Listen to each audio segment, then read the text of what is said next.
जय हिंद बच्चों। आपको पता होगा जैसे कि उत्तराखंड का पीसीएस का नोटिफिकेशन आ गया है। चलिए हम लोग उत्तराखंड स्पेशल देख लेते हैं इसी सिलसिले में। उत्तराखंड भारत का एक उत्तर में स्थित राज्य है। यह भारत का 26वां और हिमालयी क्षेत्र का 10वां राज्य है वर्तमान में। उत्तराखंड को देवभूमि के नाम से भी जाना जाता है क्योंकि यहाँ पर हिंदू देवी देवताओं के कई सारे मंदिर स्थित हैं। उत्तराखंड राज्य को दो हिस्सों गढ़वाल और कुमायूं में बांटा गया है। भारत की संसद द्वारा 31 अक्टूबर 2019 से जम्मू और कश्मीर राज्य को दो केंद्र शासित प्रदेशों के रूप में जम्मू कश्मीर और लद्दाख में बदलने से पहले उत्तराखंड भारत का 27वां और हिमालय क्षेत्र का 11वां राज्य था।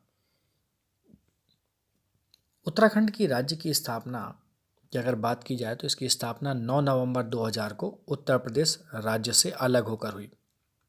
उत्तराखंड का नाम पहले उत्तरांचल था। 1 जनवरी 2007 को इसका नाम बदलकर उत्तराखंड कर दिया गया।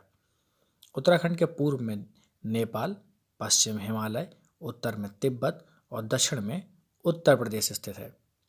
उत्तराखंड की राजधानी देहरादून है और ग्रीष्मकालीन राजधानी गैरसैंण है, जो कि क्षेत्रफल की दृष्टि से उत्तराखंड राज्य का सबसे बड़ा शहर भी है। सबसे बड़ा शहर देहरादून की बात कर रहा हूँ मैं। वैदिक पुराणों में भी उत्तराखंड का उल्लेख मिलता है। हिंदू शास्त्रों में उत्तराखंड राज्य के कुमाऊं को मानसखंड और गढ़वाल को केदारखंड के नाम से दर्शाया गया है। पुरातत्व सबूतों के आधार पर यह पता चला है कि प्राचीन काल से ही उत्तराखंड में मानवों का वास रहा है। मैंने बात की थी कि भारत का 26वां राज्य है और इसका संपूर्ण क्षेत्रफल लगभग 53,483 वर्ग किलोमीटर है, जो देश के कुल क्षेत्रफल का 1.69% है और क्षेत्रफल की दृष्टि से भारत का 18वां राज्य है।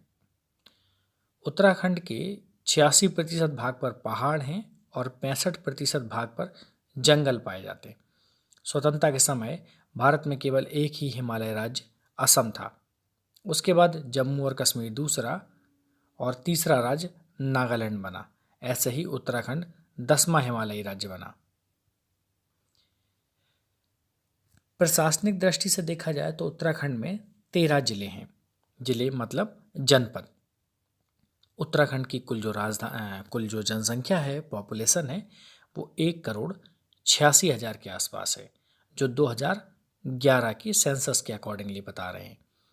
देश की कुल जनसंख्या का 0.83% उत्तराखंड की कुल जनसंख्या है। यहाँ की आधिकारिक भाषा संस्कृत और हिंदी है। इसके अलावा यहाँ पर कुमायूनी और गढ़वाली का भी प्रयोग किया जाता है, लेकिन आधिकारिक भाषा पूछें तो संस्कृत और हिंदी याद रखिएगा। उत्तराखंड कई आंदोलनों की वजह से भी बड़ा फेमस रहा है, जैसे चिपको आंदोलन, जो कि पेड़ों की अंधाधुंध कटाई को रोकने के लिए चलाया गया था। यह आंदोलन पहाड़ों की महिलाओं के द्वारा चलाया गया था। यहाँ पर गौरा देवी का विशेष नाम रहा है। इसके अलावा सुंदरलाल बहुगुणा भी इस आंदोलन से जुड़े रहे। कुछ और आंदोलन भी हुए, जैसे कुली बेगार आंदोलन, डोला पालकी आंदोलन। उत्तराखंड में और भी बहुत सारे आंदोलन हैं जिसको हम लोग एक न्यू टॉपिक में पढ़ेंगे। उत्तराखंड राज्य में जो 13 जनपद हैं उनके बारे में विस्तार से बाद में जानेंगे, केवल उनका नाम अभी जान लेते हैं। Pithoragarh, number 2 Almora, number 3 Bageshwar, number 4 Champawat, number 5 Nainital, 6 Uttarkashi, 7वां ऊधम सिंह नगर, 8वां टिहरी, फिर गढ़वाल, रुद्रप्रयाग, पौड़ी गढ़वाल, हरिद्वार, देहरादून और चमेली। उत्तराखंड की स्थापना की बात की जाए तो मैंने आपको पहले ही बताया था कि 9 नवंबर 2000 को हुई थी और जो नाम दिया गया था वो 1 जनवरी 2007 को इसका नाम उत्तरांचल से उत्तराखंड हुआ। इसे देवभूमि भी कहते हैं।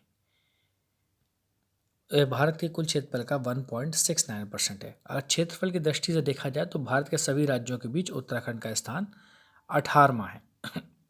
उत्तराखंड का हाई कोर्ट नैनीताल में स्थित है और क्षेत्रफल के आधार पर उत्तराखंड की सबसे बड़ी सिटी देहरादून है। आधिकारिक भाषा मैंने आपको बताई थी संस्कृत और हिंदी है। और जबकि 2011 के सेंसस के अनुसार यहाँ पर जो लिंगानुपात है, मतलब 1000 पुरुषों पर 963 महिलाएं हैं। ये सभी जानकारियाँ उत्तराखंड की आधिकारिक वेबसाइट uk.gov.in से ली गई हैं। उम्मीद करता हूँ कि उत्तराखंड का जो बेसिक था, उत्तराखंड का एक परिचय था, वो आपको अच्छा लगा होगा। अगर अच्छा लगा तो इसे लाइक ज़रूर करें। नमस्कार, जय हिंद। मिलते हैं उत्तराखंड पार्ट 2 में।